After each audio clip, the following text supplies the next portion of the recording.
As Valentine's Day approaches, love may be in the air, but it's also in the mind. Scientists in London say a natural hormone, appropriately named kisspeptin, enhances brain regions associated with sex and love.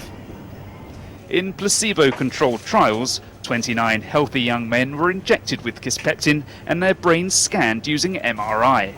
During the MRI, they performed tasks designed to activate certain areas of the brain. So we used tasks to activate the sexual arousal centers of the brain and tasks to activate the romance centers of the brain using images. And we observed that kisspeptin boosted the activity in sexual arousal and romantic circuits in the brain. Kisspeptin is found in all men and women and is vital for stimulating puberty.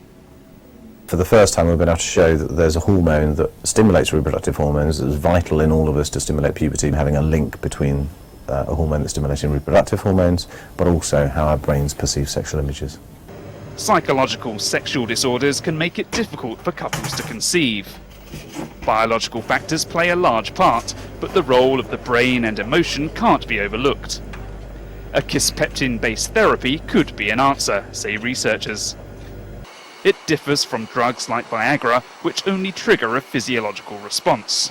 Viagra is very different. So Viagra will cause vasodilatation. It will make the vessels essentially dilate, more blood will go down to the genital area. So it's a completely different mechanism of action. It's mechanical, if you like.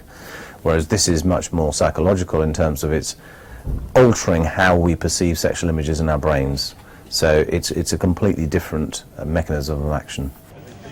More research is needed, including on women and then eventually in patients with psychological issues.